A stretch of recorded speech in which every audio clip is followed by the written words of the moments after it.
Hello. My name's Meerah. I'm a lorekeeper in the Yogg-Sothoth's library, and today I'm going to tell you the story of Labreska and Guardian. So, Labreska, the Golden Dragon, lived in the region east of Dregan and ruled over the Golden Mountain. She was known as the Scourge of Dragonkind, a traitor, because she devoured the hearts of her own kind in order to gain power. It's said that long into her rule, there was no one left to challenge her. She had literally killed and eaten them all. It was at this point that a flame called the Enix appeared. The flame appeared by the will of the gods in order to cleanse Zarka, the god of wishes, who had become the god of corruption. Labreska stole the Enix and consumed it, taking its power for herself and challenging the gods. But she underestimated them. They punished her and ripped her wings and her limbs from her body and the horn from her head.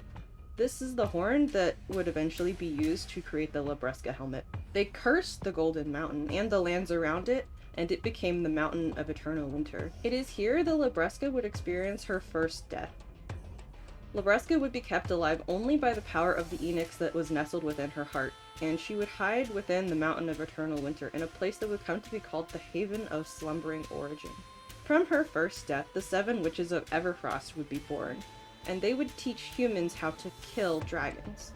Bronte, Witch of Thunder, who rends the dragon's wings. Kahel, Witch of Blight, who rots the dragon's claws. Sethra, Witch of Rifts, she who splits the dragon's scales. Lesha, Witch of Fever, she who drains the dragon's energy. Marsh, Witch of Swamps, she who binds the dragon's ankles. Alina, Witch of Ruin, she who collapses the dragon's airways. And Erethia, Witch of Erasure, she who erases all fear of dragons. These witches would teach humans how to fight against the dragons and would protect them, but that protection would be short-lived. The 7th witch, Erethia, fell in love with a human named Silverfrond, and in doing this she neglected her sworn duty.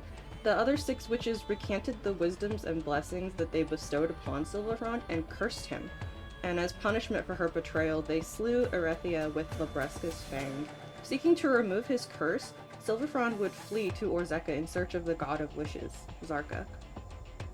The god told Silverfrond that he would grant his wish if he retrieved the Enix, the holy flame.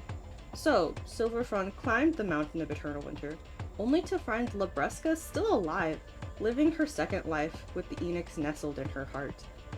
When Silverfrond laid eyes on Labreska, it is said that he fell blindly in love with her, and it is also said that in her lonely and pitiful state, she too found comfort in the human. You heard it here, folks. Interspecies romance and relationships are totally canon. Labreska told Silverfrond of the Enix's true power, the power to consume gods, and he realized that Zarka had deceived him. The Knights of Dawn arrived around this time, also seeking the Enix in order to bring it into Zarka, and they persuaded Silverfrond to carry the Enix with him.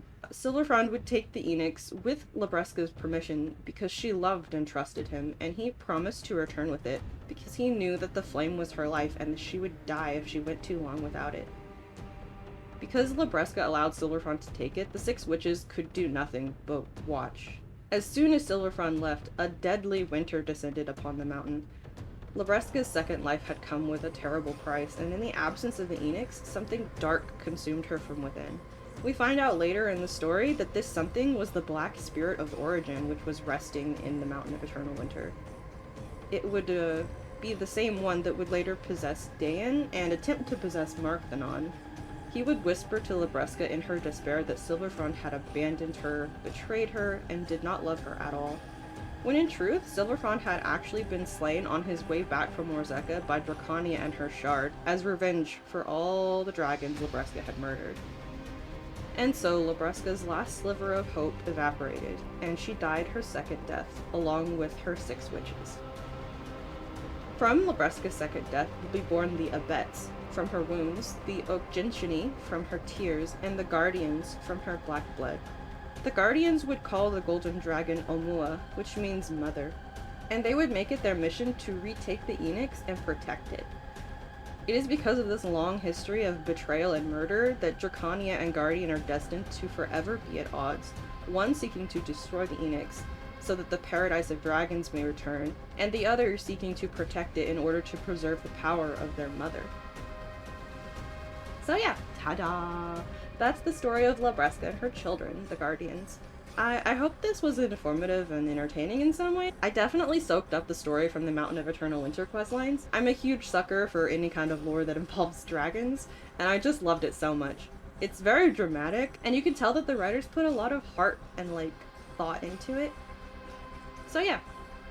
I hope you enjoyed it too. If you did, let me know by leaving a like. If you have any ideas or requests for future lore topics in Black Desert for me to cover, you can drop me a comment.